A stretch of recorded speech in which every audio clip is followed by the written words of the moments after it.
Bonjour à tous. Bonjour Philippe. On t'entend pas. Bonjour Emmanuel. Bonjour à tous et merci d'être encore nombreux et fidèles à nos webinaires. Alors aujourd'hui, un sujet d'actualité, j'imagine. Bonjour. Donc, comment faire pour gérer une crise quand on ne peut pas être en salle de crise, hein, en très gros. Donc, on va traiter le sujet dont vous avez certainement tous l'expérience là, depuis quelques mois, voire maintenant un anniversaire d'une année. Et pour nous aider aujourd'hui, Philippe Bardon qui va se présenter. Alors, je vais commencer par faire un petit peu de housekeeping comme d'habitude. Pour vos petits camarades ou ceux qui ne peuvent pas être connectés sur Zoom parce qu'ils n'ont pas le droit ou autre raison, le webinaire est diffusé en direct sur YouTube en même temps.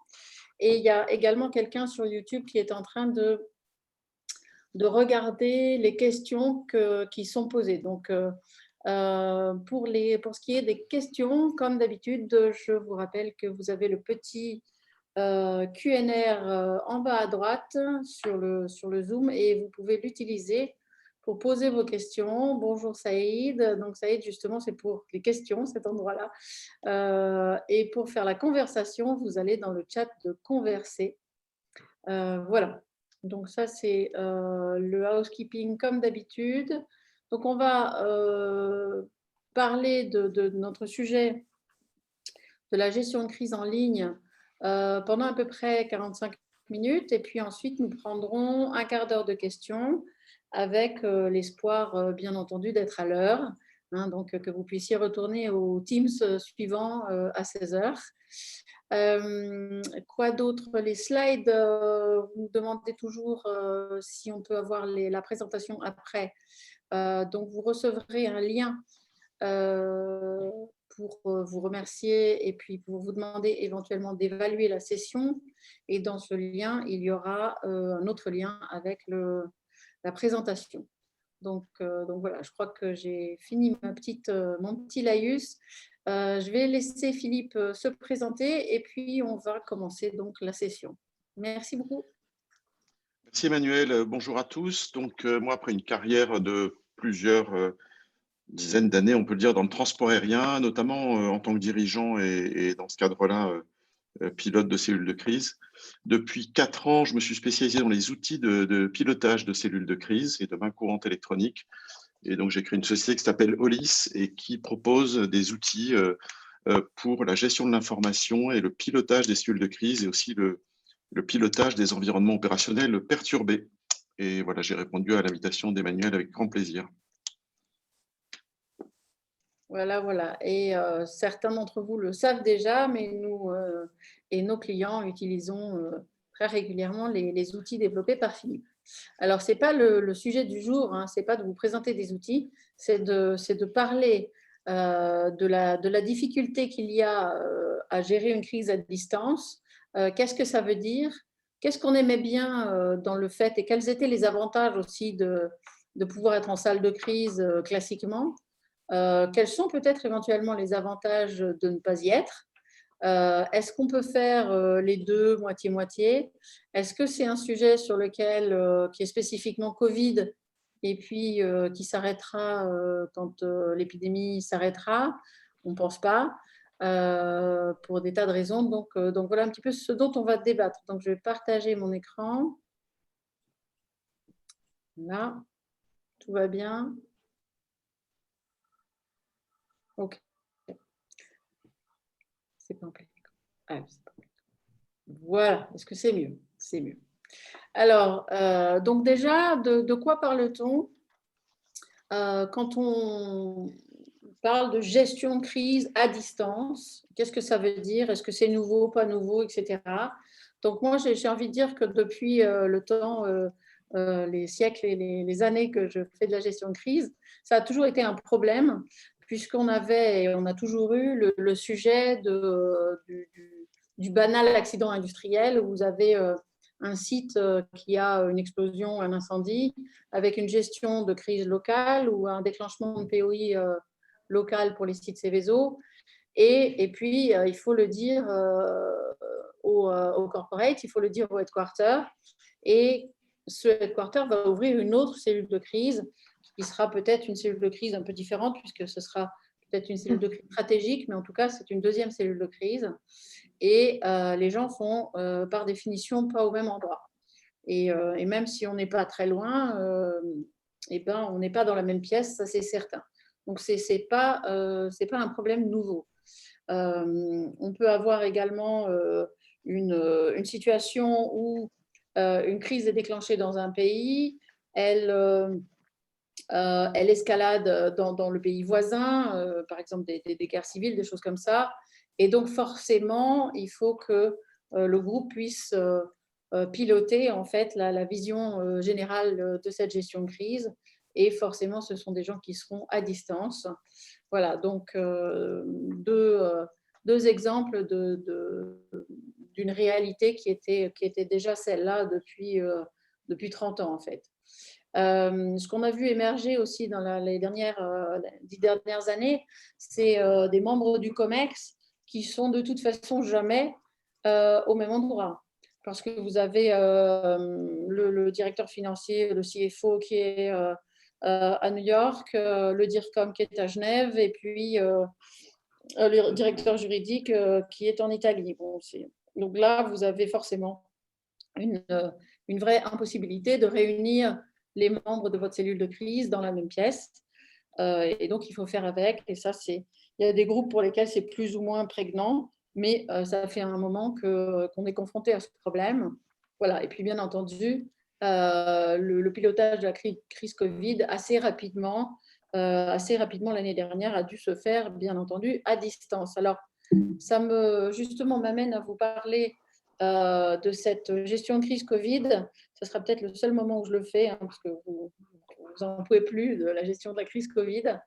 Mais ce qu'on voit pas mal dans les retours d'expérience ces temps-ci, c'est que, ou l'absence de retour d'expérience, ou l'absence de travail sur l'entraînement, le retour en fait à l'entraînement, à la gestion de crise, c'est que les gens disent bon, ben, on vient de gérer la crise du Covid, donc on est bon, il n'y a pas de problème, on sait faire, et donc on n'a plus besoin d'entraînement, on n'a plus besoin de plan de crise. Donc la question peut se poser, est-ce que cette gestion de la crise sanitaire, est-ce que c'était vraiment de la gestion de crise? Bon, d'abord, la différence majeure avec une crise comme on l'entendait avant, c'est que là, dans le cas du Covid, l'entreprise, en tout cas au démarrage, n'est pas en faute. C'est pas sa faute. Et il n'y a pas qu'elle. Et c'est le pro et c'est le privé et c'est la faute de personne. Et donc, elle ne peut pas être accusée de quoi que ce soit. Ce qui est souvent quand même un des principes ou un des ingrédients de la crise. Deuxième sujet, a priori au départ, la survie de l'entreprise n'est pas menacée. Bon, maintenant, on commence à avoir évidemment des menaces économiques, mais le Covid n'allait pas tuer la boîte ou l'activité de la boîte, éventuellement aller mettre en défaut ou rendre compliqué la continuité d'activité, mais on n'était pas sur un enjeu majeur de survie de la société. Donc voilà. Également, on n'était pas non plus sur un autre cas qui pourrait être par exemple réglementaire, qui faisait que tout à coup, vous ne pouvez plus travailler parce que simplement votre produit ou votre mode de production n'est plus autorisé. Voilà. Le leadership, donc les dirigeants, étaient souvent, sont assez bien restés sur un domaine de commandement de l'entreprise et ils n'étaient pas complètement déstabilisés, en tout cas pas au début. Et d'ailleurs, il y a quand même beaucoup d'entreprises qui n'ont pas déclenché leur plan de crise sur le Covid et donc qui n'ont pas considéré que ce moment de bascule était nécessaire et qui n'ont pas non plus fait de retour d'expérience de cette crise Covid. Donc, le déclenchement du plan de crise, l'ouverture de la cellule de crise et le rétex étant deux éléments fondamentaux de la gestion de crise, donc montre que cette gestion du Covid n'a pas forcément été un entraînement, comme on peut dire, à la gestion de crise.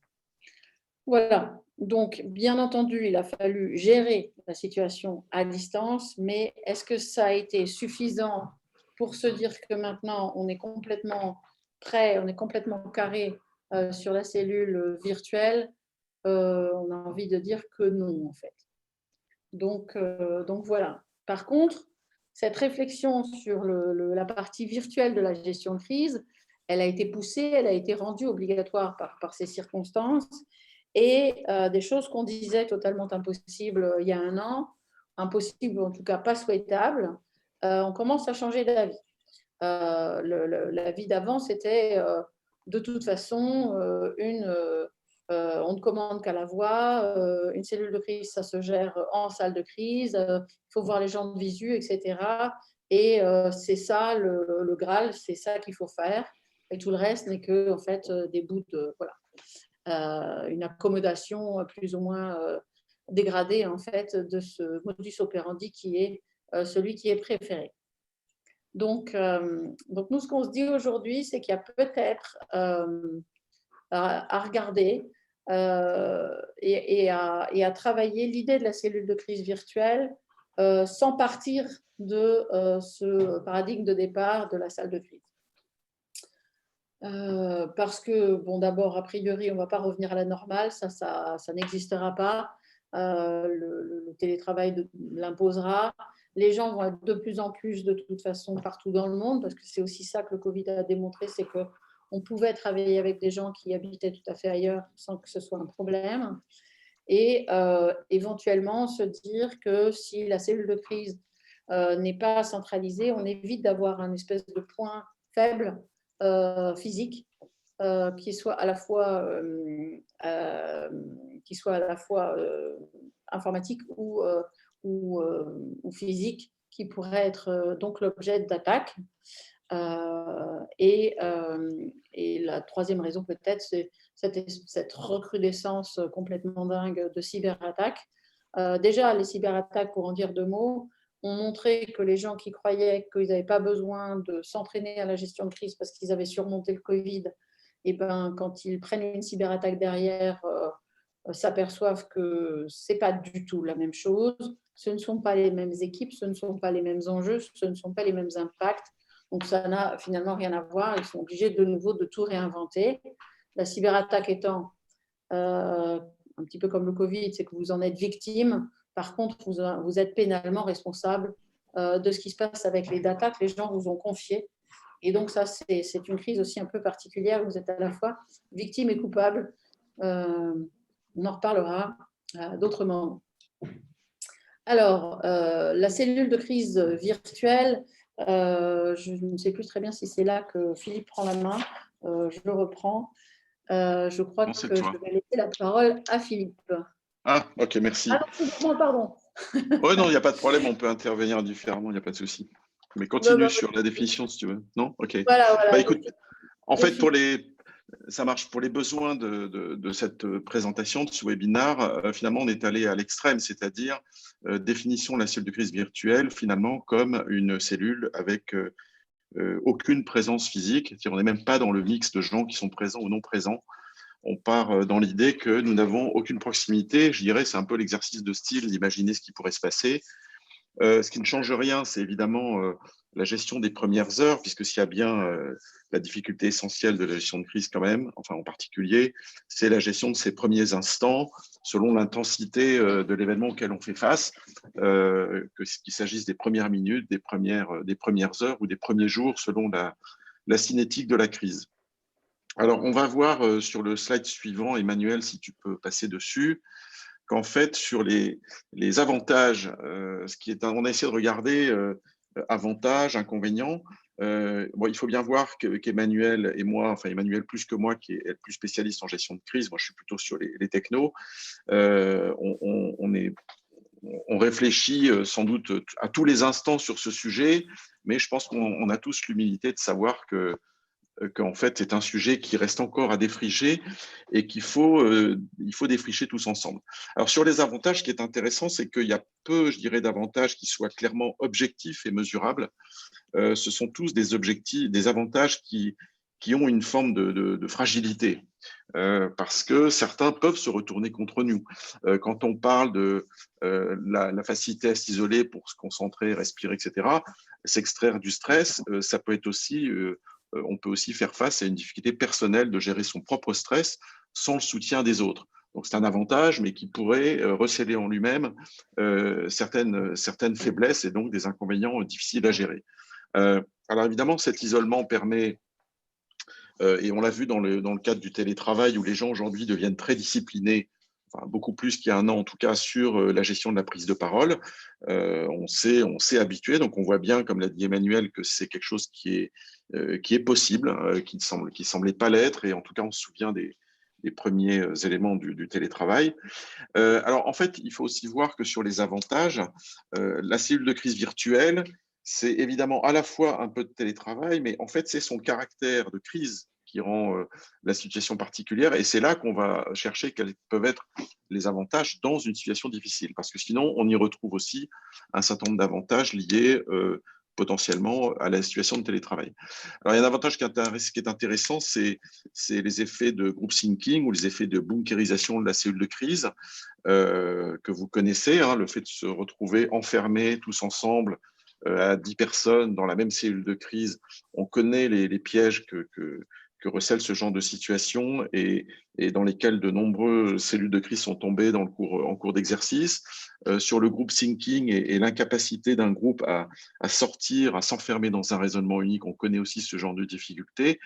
La crise ne fait que l'exacerber et il est possible, même s'il faut parler avec réserve, que la distanciation facilite la rupture de ces murs, en fait, de ces obstacles qui sont devant la cellule de crise. Bon, cela signifie quand même que les individus conservent ou osent en tout cas une prise de parole individuelle dans ce cadre-là, ce qui n'est pas forcément non plus toujours gagné. C'est pour ça que je disais qu'en fait, ces avantages restent fragiles.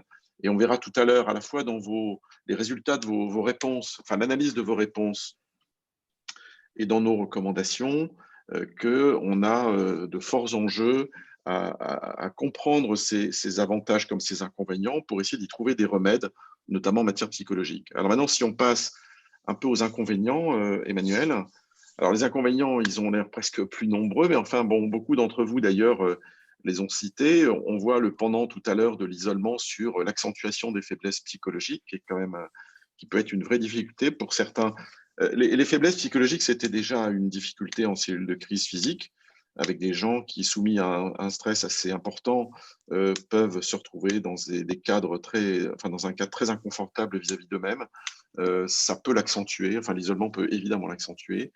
Euh, Comme certains l'ont soulevé, mais en effet, c'est la difficulté à partager une vision commune de la situation. On sait qu'aujourd'hui, en gestion de crise, l'un des enjeux extrêmement importants, c'est de partager une vision commune de la situation à laquelle on fait face, qu'elle soit plus ou moins bonne, mais en tout cas qu'il y ait une cohésion dans le fonctionnement d'une équipe.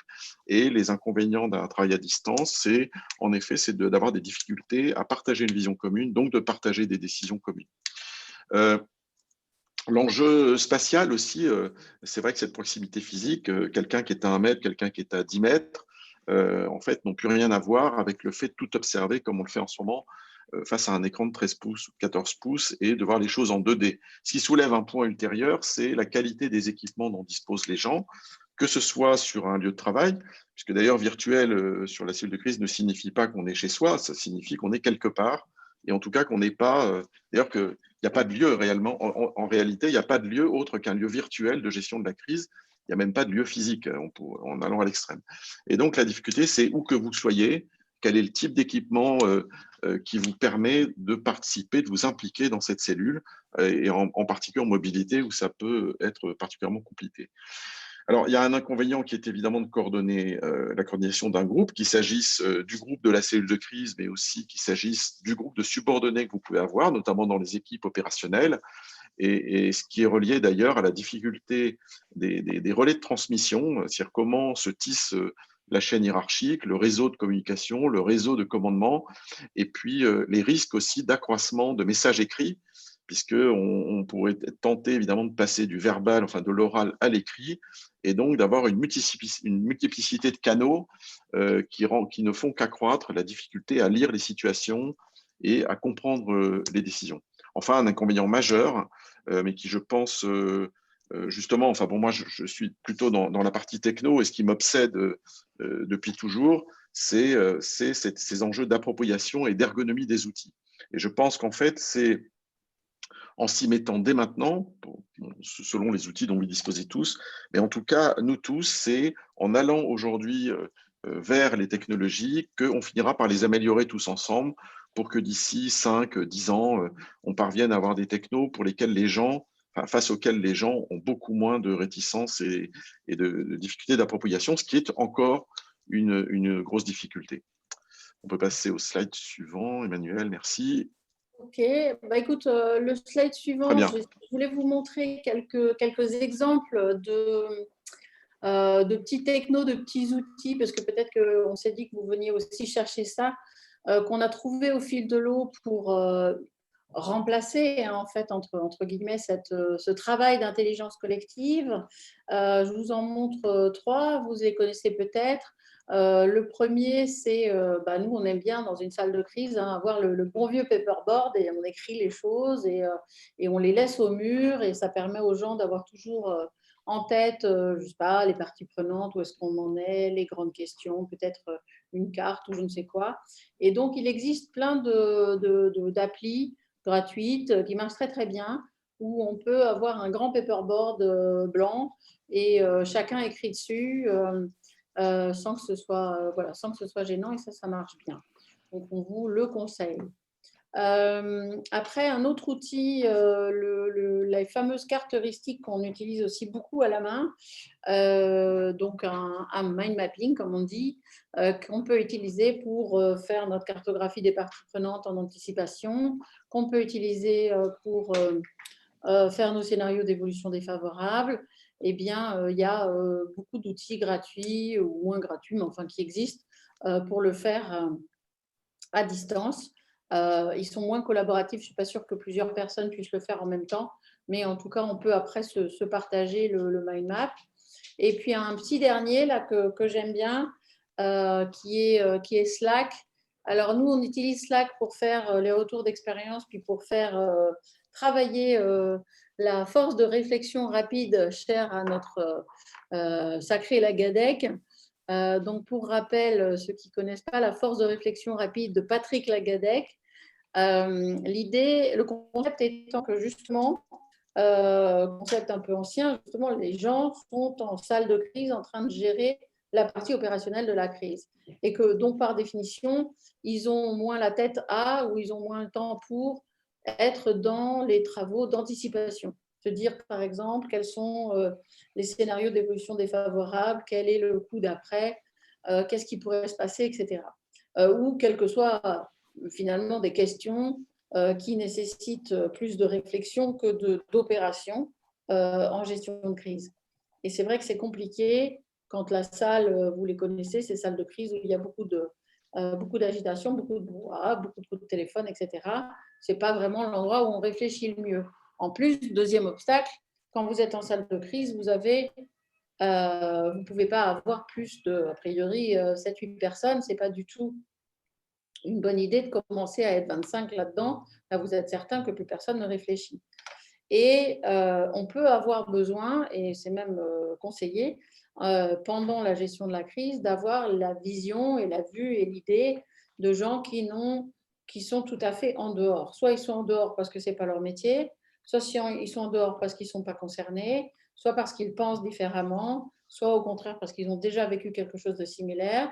Bref, ils vont venir vous amener des morceaux de cerveau supplémentaires. Et pour pouvoir les mobiliser, c'est un peu compliqué parce que par définition, ils ne sont pas là. Et donc, nous, ce qu'on va faire, c'est qu'on va utiliser Slack pour générer en fait de l'intelligence collective. On va leur dire, écoutez, venez, mettez-vous là sur le canal que vous voyez, le canal général par exemple, je ne sais pas quoi, on pose une question. Et on peut faire la même chose pour les retours d'expérience, où on dit aux gens, qu'est-ce que vous avez vraiment tellement détesté pendant le Covid que vous ne voulez plus jamais voir vivre, que vous ne voulez plus jamais vivre. Bon, voilà, et les gens tapent en fait une idée par case de message et ils doivent lire ce qu'écrivent les uns et les autres, ce qui les oblige d'abord, il n'y a pas de papotage au sens où il n'y a pas de conversation à l'oral et donc il n'y a pas le plus fort qui dit son idée puis celui qui n'ose pas qui ne la dit pas et vous êtes obligé de lire ce que mettent les autres puisque dans les règles, c'est interdit de répéter 2 fois la même idée. Et donc le fait de lire par itération va vous donner des nouvelles idées, etc. Et ça va très vite, en un quart d'heure, on va assécher un sujet et ça sera déjà classé puisqu'on va après demander aux gens que par idée, on ait un émoticône. Si l'idée leur paraît pertinente, en tout cas, on met un like. Bon, il est interdit de mettre d'autres genres d'émoticônes. Et comme ça, la génération d'idées, elle est faite extrêmement rapidement et elle est, en plus, cerise sur le gâteau, elle est déjà classée. Voilà des petits exemples.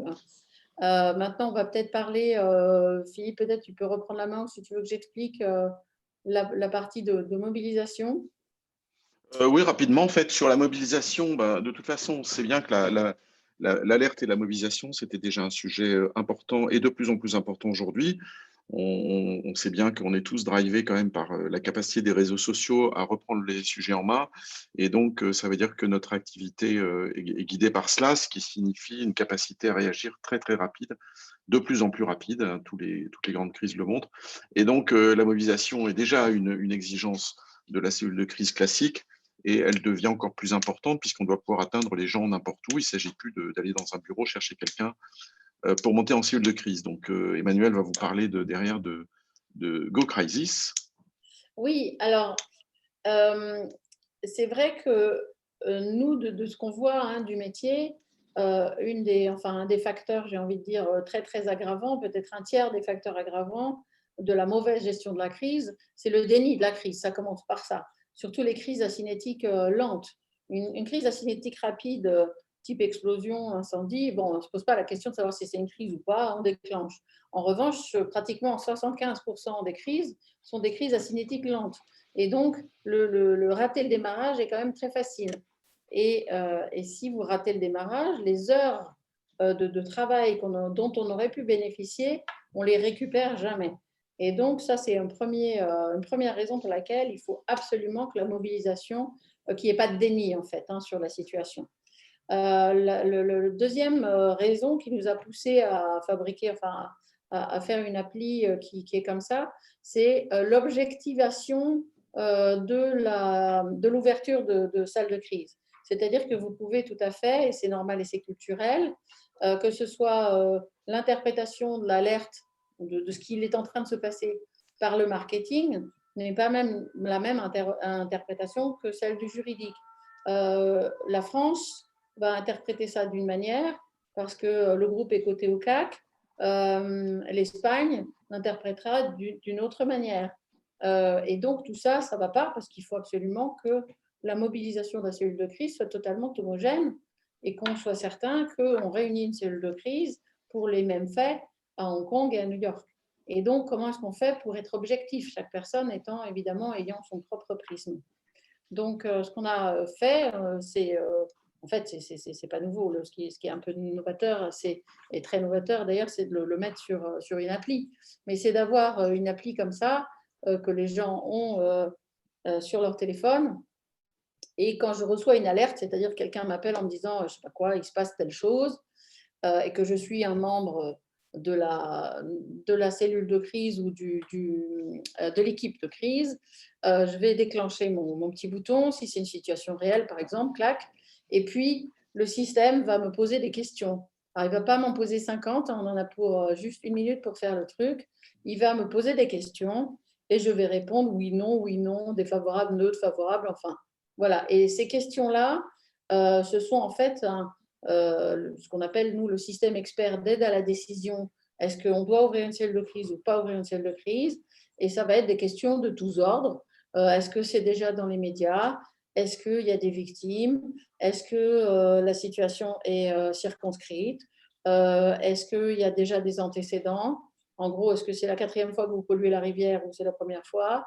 Qui sont tous des facteurs aggravants qui donnent des poids en fait en fonction de vos réponses. Et le système vous dit, OK, vous devez, ça c'est ce que vous voyez au milieu, la synthèse, vous devez ouvrir une cellule de crise. Et puis après, pour faciliter également, il y a un autre bouton sur lequel on appuie et qui va notifier les membres permanents de la cellule de crise et qui va leur dire merci de rejoindre le Teams de crise ou la salle de crise. Voilà.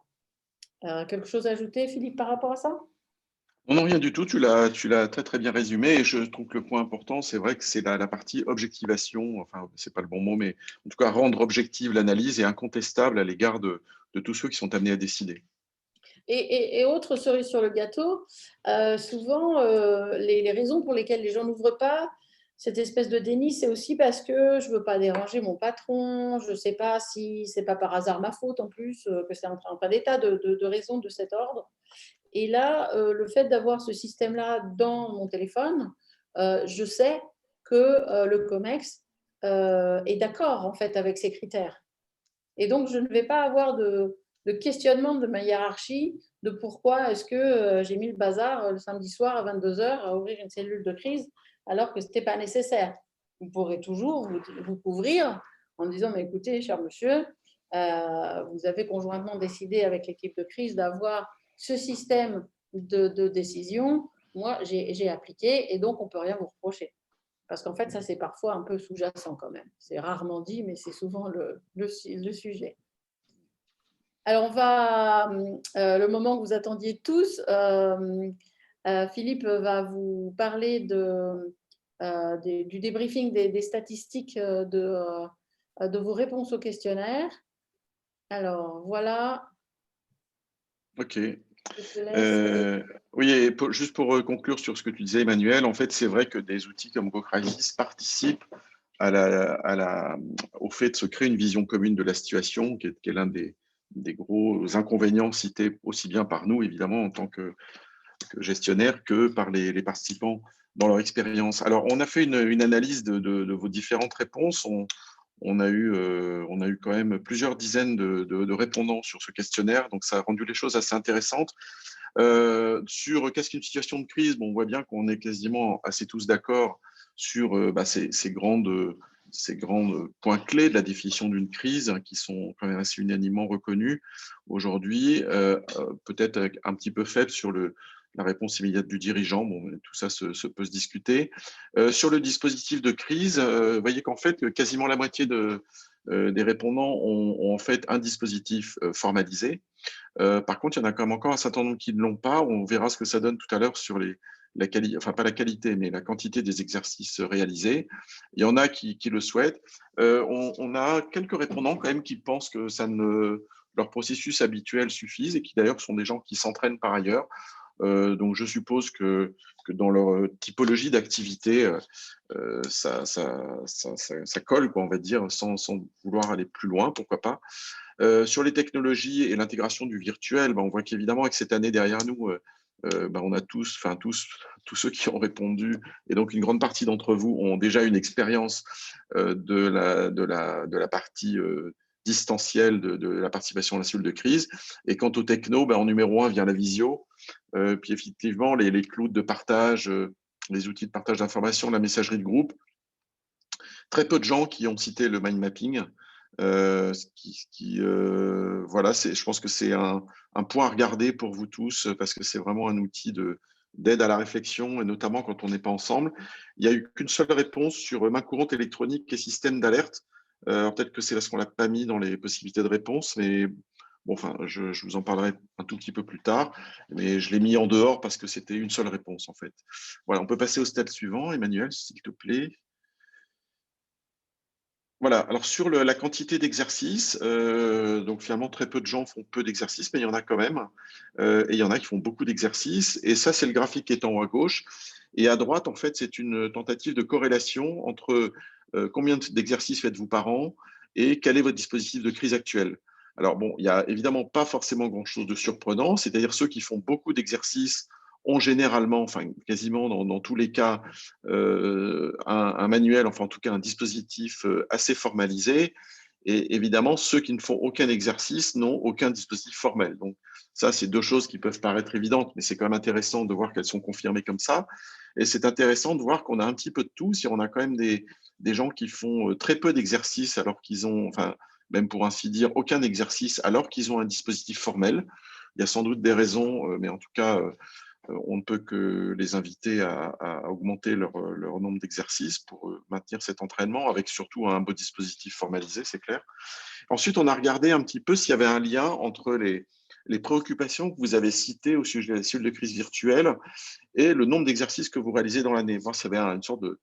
En fait, on n'a pas les mêmes préoccupations selon notre expérience en exercice de crise.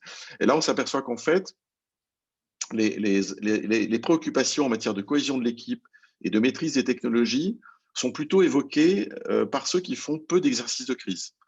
Finalement, on peut aussi le comprendre, mais c'est intéressant de voir que ça apparaît dans les données traitées. Et puis, par contre, tout ce qui est voilà, conscience de la situation, si on est dans des éléments peut-être un peu plus fins de préoccupation, la collaboration informelle, la qualité des équipements, la maîtrise du stress, sont plutôt évoqués par ceux qui font plus d'un exercice par an. Ce qui semble vouloir dire que ce sont des difficultés auxquelles ils font déjà face. Et on y viendra on viendra sur ce point lors de nos recommandations. Slide suivant. Voilà. Alors là, c'est les 3 dernières questions, je crois.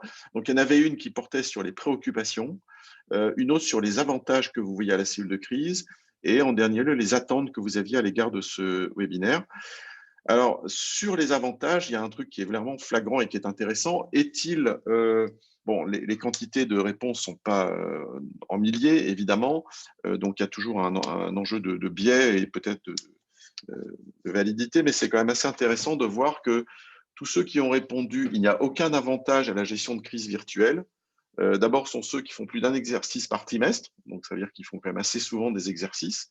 Et surtout, c'est des gens qui, dans les préoccupations, ont rapporté l'absence de collaboration informelle et la perte de conscience de la situation. Ça veut dire que ce qui est intéressant pour ces gens qui pratiquent plus que d'autres, et sans aucun doute, j'imagine, à distance, puisqu'ils évoquent ces difficultés, c'est ces deux points clés, hein, la partie informelle de la collaboration avec nos camarades de gestion de crise et la perte de conscience de la situation, qui est l'un des points qu'on a régulièrement évoqué depuis une demi-heure. Ensuite, dans les avantages, ce qui est intéressant, c'est que ceux qui font peu d'exercices espèrent en tout cas la diminution des effets de groupe dont on vous parlait. Alors, ce qui est potentiellement vrai, mais on a vu tout à l'heure que les avantages étant fragiles, il fallait trouver un moyen de les soutenir et de les faire naître et de ne pas les perdre, parce que ça pourrait être embêtant. Parce qu'on voit qu'en contrepartie, ces répondants, dans leurs préoccupations, il y a la perte de cohésion de l'équipe. Évidemment, ils se demandent comment va se passer cette cohésion d'équipe qu'on apprécie dans la gestion dans la cellule de crise. Et puis, ils craignent aussi des problèmes de maîtrise technologique en cellule de crise à distance. Voilà. Voilà pour donc, vous voyez, les préoccupations les plus importantes, c'est en fait la capacité à réfléchir à distance et la perte de cohésion, et ce côté informel et stress. Voilà, c'est quand même les 4 gros points qui ressortent. Ouais, sur Marc, c'est bon, j'ai fini, j'ai dit l'essentiel en fait, hein, et chacun a pu lire le graphique en même temps. Je t'en prie, Emmanuel, vas-y.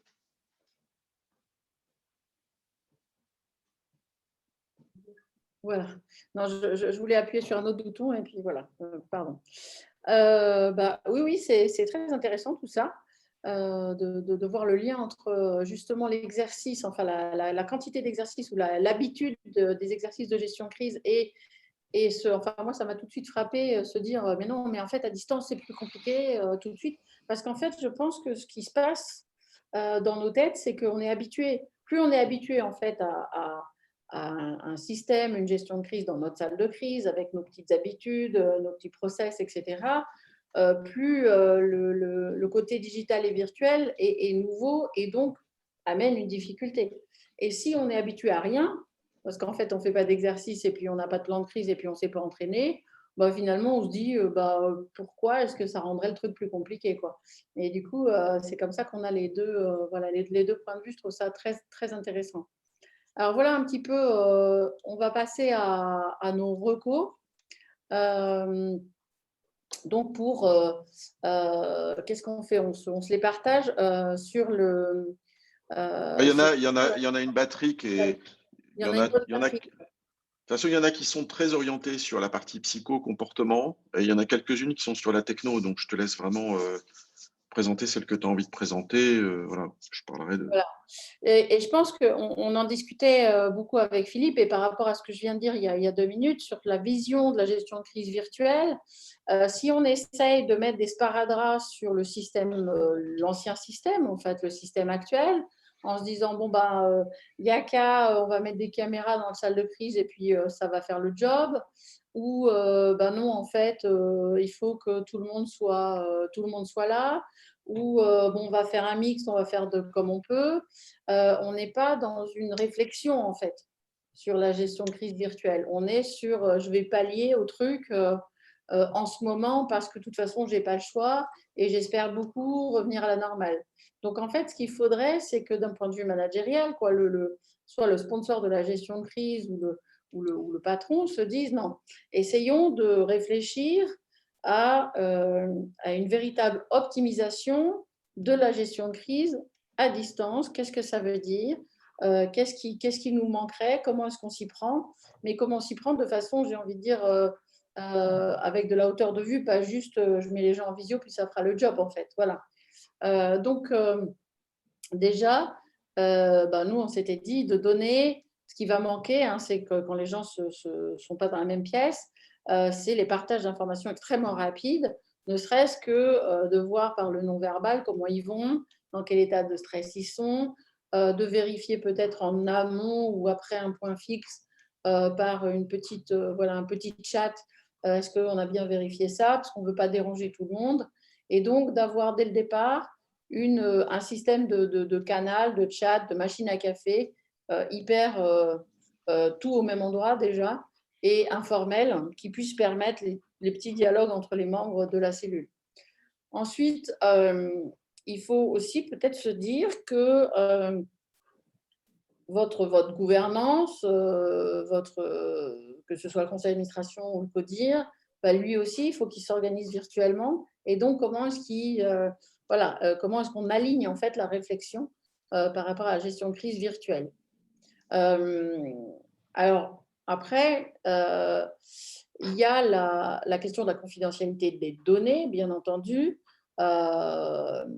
Vous savez tous que nos grands services de renseignement ont des systèmes de protection des données tellement compliqués qu'ils utilisent WhatsApp. Là, ça va être pareil, en fait. On va se dire qu'il faut absolument qu'on protège toutes les données, etc. Et puis, on va finir sur WhatsApp. Donc, comment est-ce qu'on peut se faire une réflexion d'avoir un système qui marche bien et qui protège les données? Après, il y a une autre notion de confidentialité qui est celle d'être en capacité de dire que ça ne va pas, quoi. Que ça ne va pas, qu'on n'en peut plus. On a fait beaucoup de retours d'expérience Covid là, ces derniers temps, et on en fait encore. Et on voit à quel point les gens ont été incapables, mais vraiment incapables, de dire à leur boss, là, là, j'en peux plus, je vais craquer. Parce que j'ai mes gosses, parce que ma femme, elle est soignante et du coup, je dois tout gérer à la fois, parce qu'on n'est pas basculé en cellule de crise, donc j'ai mon job de quotidien plus le job de la gestion de crise.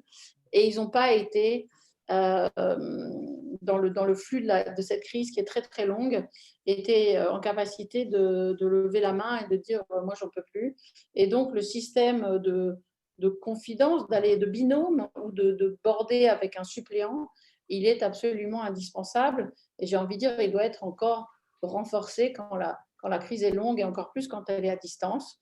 Comme ça, la prise la prise de bordée s'organise et les gens peuvent être en capacité, en tout cas, de dire à leur binôme que là, il faut se faire remplacer. Daniel. Alors, bien entendu, Oui, vas-y. Oui, je voulais si je peux me permettre, compléter juste un point à l'origine. C'est-à-dire que je pense qu'il faut vraiment repenser complètement le fonctionnement d'une cellule de crise, mais je dirais un horizon, c'est probablement un temps long. C'est-à-dire, c'est un objectif qui est peut-être à 5 ans, ce sont des choses comme ça, parce que d'abord, les technos vont évoluer, les comportements vont évoluer. C'est pas un chemin qui va se faire en 6 mois. Et véritablement, c'est se fixer un objectif de moyen-long terme sur comment je redessine ma gestion de crise en imaginant elle devient virtuelle. Quelqu'un posait la question dans les questions. Virtuelle, ça veut bien dire, en fait, il n'y a pas de lieu physique et on travaille intégralement à distance pour gérer une crise. Voilà. Et j'insiste sur ce que vient de dire Emmanuel sur les enjeux d'accompagnement psychologique. C'est pas forcément ni évident, ni immédiat, mais en tout cas, se pencher sur ces obstacles psychologiques pour pouvoir y trouver un remède plutôt que de se dire on va pas y arriver, on va pas réussir à échapper au stress, etc. Il faudra qu'on trouve des choses pour le faire. Voilà, pardonne-moi cette petite parenthèse. Non, et alors justement, se dire évidemment que le système qu'on va penser, il va falloir l'expérimenter, il va falloir se former, il va falloir s'habituer, hein, et c'est aussi, je dis toujours ça, c'est que plus on est formé et plus on fait des entraînements, plus on fait des exercices, plus au début, ben, on réalise que c'est compliqué, donc bon, ben, ça ne vous rassure pas. Et puis au bout d'un moment, au contraire, on, on passe dans ce qu'on appelle l'action réflexe, c'est-à-dire que le processus ou l'habitude, les outils, les rails dans lesquels on met, les rails de réflexion, etc., deviennent des réflexes. Et ça fait beaucoup baisser le stress. Parce que on sait très bien qu'en fait, voilà, il y a un support, qu'il y a une roadmap, qu'il y a des choses à faire et qu'on n'est pas laissé dans la nature et qu'en plus, on s'est entraîné, donc on n'a pas besoin de réfléchir à oh, ben, au fait, qu'est-ce qu'il faut qu'on fasse ici? Non, on est vraiment en action réflexe. Et quand on arrive à ce stade, bien sûr, ça fait énormément baisser le stress et en tout cas, presque anéantir l'effet de sidération qui est aussi un effet classique de rentrer en salle de crise et qui peut être un effet très compliqué à combattre quand les gens sont à distance. Parce que quand vous avez une ou deux personnes en salle de crise qui sont sidérées, il va y en avoir un, normalement coordinateur, qui va faire maintenant toi tu fais ça, toi tu fais ça, toi tu fais ça. Et donc les gens sont obligés de s'y mettre et sortent de leur sidération. Et s'ils sont tout seuls derrière leur ordi, il faut vraiment voilà, combattre ça et que le coordinateur continue à jouer son rôle. Et d'ailleurs, c'est un sujet du rôle du coordinateur à distance. Là, c'est plus compliqué pour lui d'avoir une vraie vision de tout ça. Bon, ensuite, qu'est-ce qu'on a comme autre recommandation? Donc, Je parle un peu de. Ouais, Ouais. Alors sur la partie technologique, alors il y a plein. Alors dans les recommandations, elles sont. Alors je prends le cas un exemple que je trouve très éclairant. J'ai l'un de mes clients qui par exemple utilise Teams. C'est pas pour vanter Teams, mais en tout cas ce qu'il a fait, c'est qu'il a utilisé Teams comme une enveloppe dans laquelle il va venir loger différentes technos, qu'il s'agisse du paperboard comme on vous l'a montré tout à l'heure, ou des mains courantes Hollis comme je vais vous les montrer juste après. En fait, il a assemblé un ensemble d'outils dans Teams, puisque Teams à lui seul ne permettrait pas de piloter intégralement une cellule de crise. Par contre, en intégrant dans Teams un certain nombre d'outils pratiques, ça fonctionne pas mal. Donc, c'est des initiatives que je trouve particulièrement intéressantes. Et donc, il y a des enjeux de formation, d'appropriation qui sont encore plus importants. Et je pense que c'est en démarrant tout de suite dans la mise en œuvre de techno dans vos cellules de crise que vous parviendrez à aller plus vite, d'abord à faire monter en compétence votre équipe, mais aussi à préparer le terrain pour les technos futurs qui interviendront plus tard. Et puis, j'ai un point qui me tenait à cœur, mais Emmanuel en a parlé au travers de la FRR, même si ce n'est pas tout à fait exactement le même sujet, mais pas loin. Oui, on va avancer en effet. Bon, tu en as parlé au travers des FRA, mais je pense qu'il y a quelques trucs à mettre en place, notamment sur la capacité à contredire le dirigeant, puisqu'il n'a plus personne devant lui en dehors des écrans. Et puis peut-être des chartes de bonne conduite entre membres pour éviter des stratégies d'influence un peu opaques qui se dérouleraient justement pas à la vue des autres. Et je pense que là, il y a peut-être des choses à penser en matière de charte. Voilà. Voici pour les recos, Ça, Emmanuel. c'est une très bonne idée. Enfin, je ne suis pas sûre qu'une charte, ça suffise, mais c'est l'avantage de la cellule de crise, de la salle de crise, c'est que les gens qui sont des gens qui font de la politique, qui essayent voilà, de louvoyer pour, par exemple, faire accepter telle ou telle décision, aller dans un sens ou dans un autre, ça se voit beaucoup. Alors que si vous êtes à distance et que les types ont un canal à côté, ils se créent par exemple un petit groupe WhatsApp dans leur coin, etc. Là, ce n'est pas bon du tout parce que vous pouvez avoir votre cellule de crise qui perd voilà, qui perd la main et c'est assez dangereux. Alors, on va rapidement présenter le système OLIS avant de passer aux questions. Oui, je vais pas vous accaparer beaucoup de temps. Juste, en fait, moi, ma passion aujourd'hui, c'est les outils de main courante électronique pour les cellules de crise et les centres opérationnels.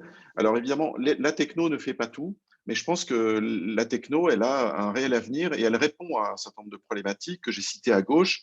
Parce qu'en fait, en partageant, donc, on a deux outils globalement. On a un journal de crise pour le pilotage stratégique, hein, c'est-à-dire on part d'une page blanche, on met un COMEX dans une salle et puis on lui demande d'inventer les réponses à une situation inconnue.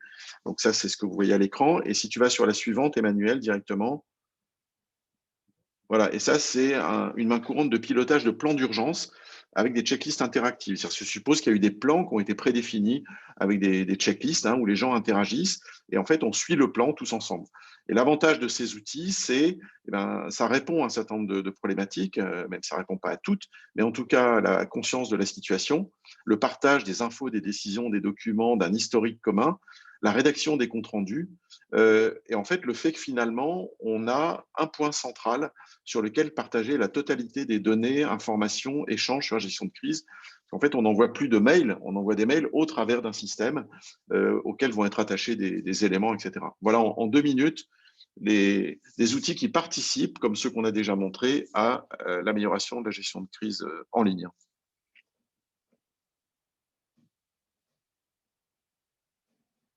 On ne t'entend pas, Emmanuel. Ah oui, pardon. Alors, on va passer, il nous reste quelques minutes pour les questions. Alors, qu'est-ce qu'on a là? Alors, il y a des questions dans plusieurs endroits. Il y a des conversations aussi. D'accord, il y a des remarques. Alors, Saïd, qu'est-ce qu'il nous dit? Peut-on considérer que les compagnies aériennes sont des entités responsables de déclencher cette crise Covid-19? Oula, je ne pense pas. Enfin, chercher la responsabilité, en général, ce n'est pas notre job. Indispensable d'indiquer l'exactitude du terme virtuel, ça tu en as parlé. Ouais.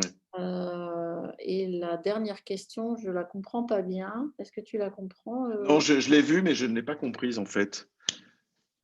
Parce que d'abord, je ne sais pas vraiment ce que signifie le Web 3.0 par rapport au Web 2.0, pour être honnête. Donc, je ne visualise pas bien de quoi il s'agit. Si la personne peut préciser éventuellement sa question. Et il y a une autre question de l'autre côté sur le nombre de répondants. Il y a eu au total 80 répondants au questionnaire.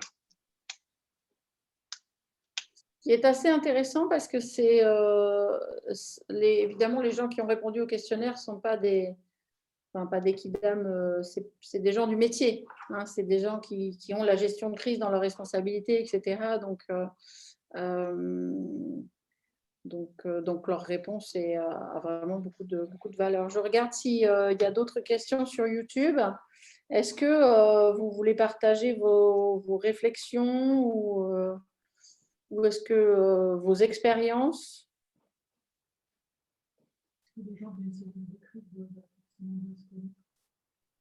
Ah, j'ai une question.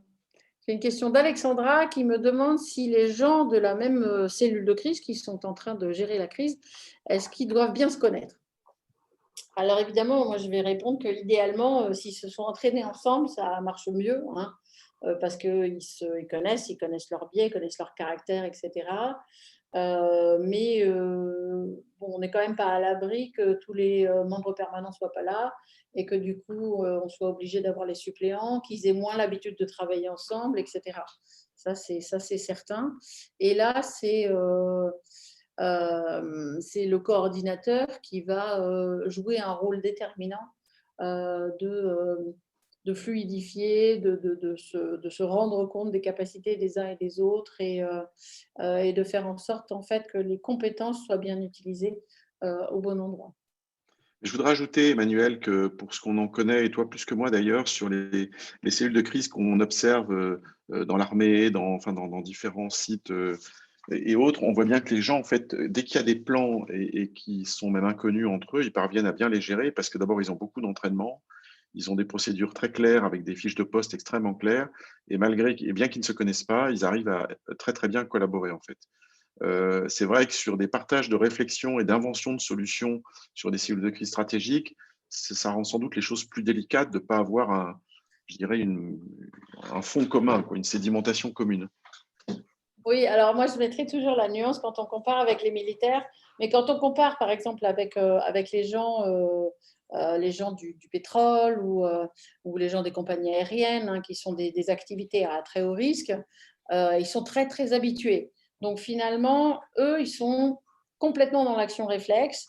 Et finalement, bah, peu importe si je connais Tartampion qui est coordinateur aujourd'hui ou pas, ils sont tellement dans l'action réflexe que c'est pas grave, ils font avec et ça fonctionnera quand même. C'est plus pour les entreprises évidemment qui ont des business moins à risque et qui du coup sont moins entraînées par définition et qui risquent d'être bien plus influencées par la personnalité des uns et des autres. Ce qui nous amène aux deux questions, enfin la question de Jean-Yves Lecoq, mais je vais peut-être commencer par la question qui est venue avant sur est-ce qu'il y a une différence d'approche entre les crises acinétiques rapides et lentes. Alors, il y a des difficultés différentes. On en a parlé, c'est sur une crise acinétique rapide, la bascule en cellule de crise, normalement, elle ne doit pas poser question. Donc, on est tout de suite dedans, clac, et on déclenche les processus. Sur les crises acinétiques lentes, le problème, c'est de savoir à quel moment est-ce que le patron va dire qu'il faut ouvrir la cellule de crise. Ensuite, la deuxième difficulté sur les cinétiques lentes, c'est de tenir dans la durée. C'est à quel moment, d'abord, je ferme ma cellule de crise et puis comment est-ce que j'organise, qu'ont plutôt très, très, très mal fait les entreprises pendant le Covid, comment est-ce que j'organise mes bordées. Normalement, dans votre plan de crise, vous avez pour chacune des fonctions, vous avez un permanent et 2, 3, 4 suppléants. Et dès qu'on a l'idée que la cinétique sera lente ou qu'elle sera longue, il faut absolument qu'on mobilise les suppléants et qu'on organise la prise de les bordées, donc le fait que les gens se font remplacer par leurs suppléants sans mettre à risque en fait la gestion de la crise du moment. Et donc ça, c'est souvent pas très très bien fait et c'est compliqué. Après, les fondamentaux restent les mêmes, c'est-à-dire que sur une crise acinétique rapide ou lente, en termes de gestion, on va mettre en place des points fixes, mais les points fixes, si la cinétique est rapide, c'est toutes les heures, et puis si elle est lente, c'est tous les jours, voire une fois par semaine. Donc voilà. Évidemment, quand la cinétique est très lente, c'est moins fatigant dans le sens où on peut aussi continuer à côté les activités quotidiennes. En revanche, le risque, c'est de lâcher l'affaire, de s'habituer au sujet et puis un jour, paf, voilà, ça part parce que tout à coup, c'est dans les médias, alors que ça fait 3 mois que vous le savez. Tout à coup, il y a quelque chose qui déclenche. Et, euh, et on croyait qu'on était prêt, on croyait qu'on était dedans, mais comme c'est tellement, ça fait 6 mois, on a un peu lâché l'affaire. C'est un peu la difficulté. Alors, la question, quelles sont selon vous les caractéristiques et le profil du crisis team leader interne idéal? Alors, un crisis team leader, c'est quoi? Je ne suis pas sûre de la terminologie. Nous, on utilise deux leaders, enfin deux personnes qui ont des rôles de leadership au sein de la cellule de crise qui n'ont rien à voir l'un avec l'autre. L'un, c'est le directeur de la cellule de crise qui, lui, va être dans une position de prendre les grandes décisions, déjà la décision d'ouvrir, fermer la cellule, et puis les grandes décisions allez, on organise le retrait produit, on évacue le bâtiment à notre priorité c'est, etc. C'est en général quelqu'un qui est aussi qui a aussi le mandat social, hein, parce que dans le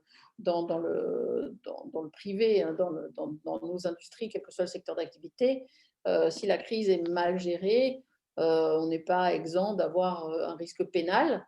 Et ça serait quand même un peu compliqué que la cellule de crise soit dirigée par la personne qui n'en subit pas les conséquences, en fait, d'une certaine manière. Donc, c'est un directeur, c'est quelqu'un qui est vraiment décisionnaire dans l'entreprise. Donc là, c'est le directeur de la cellule de crise. Et il y a une autre personne qui travaille avec lui en binôme, mais qui n'a pas du tout le même rôle, qui est ce que j'appellerais ce qu'on appelle le coordinateur de la cellule de crise. Et là, c'est peu importe en fait sa position dans l'organigramme, c'est pas ça qu'on lui demande. On lui demande de connaître extrêmement bien les processus de gestion de crise et de faire tenir les gens, de les tenir à la méthode, y compris d'ailleurs le leader, donc y compris le directeur de cellule. Après, si on parle du profil de leadership pour tenir la cellule, donc pas en tant que coordinateur, mais en tant que directeur de cellule, ce sont les caractéristiques habituelles du leader, sachant que la grande différence entre le management de la cellule de crise, donc le management en crise, versus le management classique, comme on nous l'apprend à l'école, c'est tout sauf du management participatif. C'est-à-dire que vous n'avez pas la possibilité d'avoir un leader qui dit bah, au fait, qu'en pensez-vous? Est-ce qu'un peu plus de vert, un peu plus de rouge? Non, on est sur un management extrêmement directif. Et ça, c'est une grande différence par rapport à la vie de tous les jours. Donc, il faut que ce leader soit capable de ça. Et il faut aussi qu'il n'ait pas peur lui-même. Parce qu'on a vu pendant le Covid des gens, des patrons, qui se sont retrouvés à être terrifiés par les conséquences financières et qui s'occupaient plus que de ça, qui se sont retrouvés, par exemple, à être dans le micromanagement. Tout à coup, ils s'occupaient de tout et des choses qui très opérationnelles et ce n'est pas ce qu'on leur demande, ou qui ont disparu de la circulation parce qu'ils étaient tétanisés. Donc, le leader prend des décisions, mais il n'y en a pas tant que ça. Et surtout, il doit être dans la capacité de tenir la hauteur de vue. Il faut absolument garder une capacité d'anticipation. Et donc, si vous voyez le leader de la cellule de crise en train d'écrire un mail et de passer son temps au téléphone, etc., il ne fait pas son boulot. Son boulot, c'est de garder du recul, ce qui n'est pas la même chose que le coordinateur. Voilà, le directeur de la cellule et le pilote. Est-ce que tu veux rajouter quelque chose d'autre, Non, ça me paraît très complet, vraiment, Emmanuel. Je n'ai pas grand-chose à dire.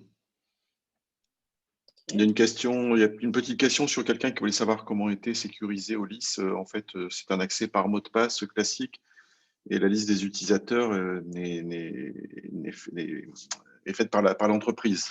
Les gens ne peuvent pas s'auto-inscrire, ça n'existe pas. Ce sont des listes qui sont préapprouvées très rapidement. Ah oui, l'outil Olis, il est sécurisé de partout. Et après, ça devient technique. Oui, c'est ça, exactement. Ok, bah écoutez, s'il n'y a plus d'autres questions, comme d'habitude, vous aurez accès aux slides. Merci beaucoup d'être venu. Comme d'habitude, on essaie de finir à temps, donc on est tout bon. Et puis, on vous dit à bientôt. Merci à tous, c'était très sympa.